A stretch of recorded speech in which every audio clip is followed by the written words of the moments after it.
Leandra, what are you doing? Well, I've been trying to figure out how to do a handstand, but it's so hard to know how much force you actually need to maintain. Well, I know a way we can figure it out. Really? Will you show me? Of course. Let's go. All right, Leandra, it's actually quite simple to find the force that is needed for you to kick off the wall and be at a straight up and down position. I've noticed that your height is 1.7 meters from your feet to your extended arms. Using this distance away from the wall as our hypotenuse for this triangle in this diagram, we can find the angle using cosine theta equals 0.57, which is the distance you were away from the wall, and your height of 1.7 meters. This turns out to be 70 degrees. Using this angle, we can then find this y initial value, which is the distance from your feet to the floor, which is 1.59 meters, which we got from 1.7 sine 70. This torque equation to see the force necessary to maintain a straight up and down position.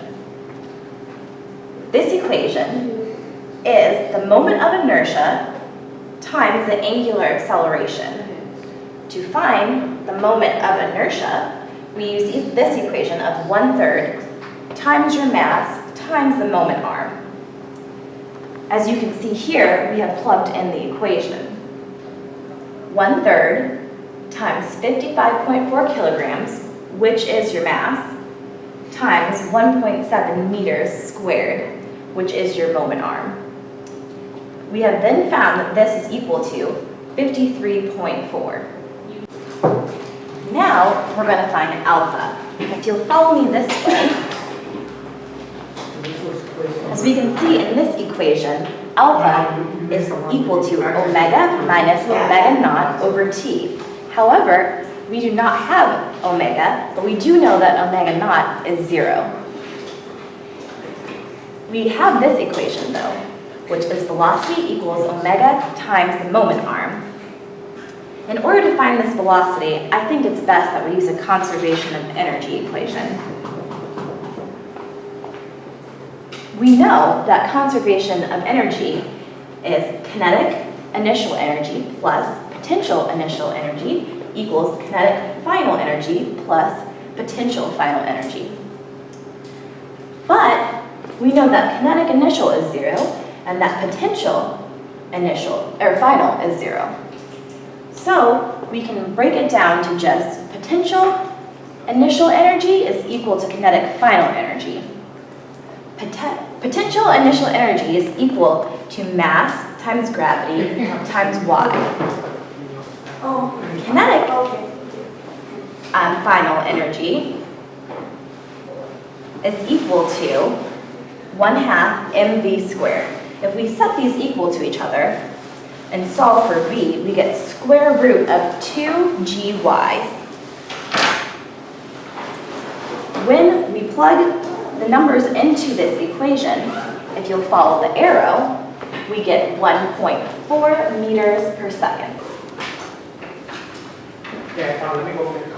When we plug the velocity value of 1.47 into this equation, it equals omega times 1.7. And then we solve for omega, which is 0.686. When we plug this into this equation, if you'll move over here, I noticed also that it took you about 0.5 seconds to get to a straight vertical position. So if we put that 0.5 seconds into this equation, we get 1.72. Now let's just go over the values we have gotten so far. For alpha, we got 1.72, and that's per second squared. For I, we got 53.4 kilograms meters squared. And for our angle, we got 70 degrees. For our moment arm, we got 1.7 meters.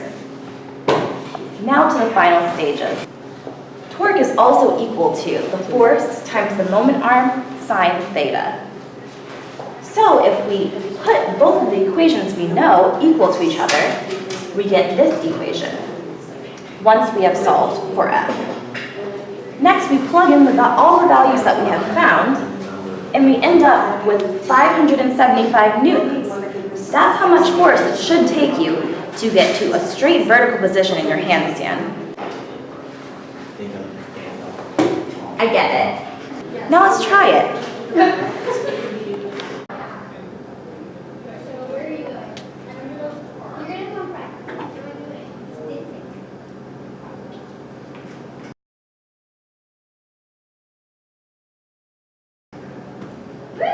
I did it!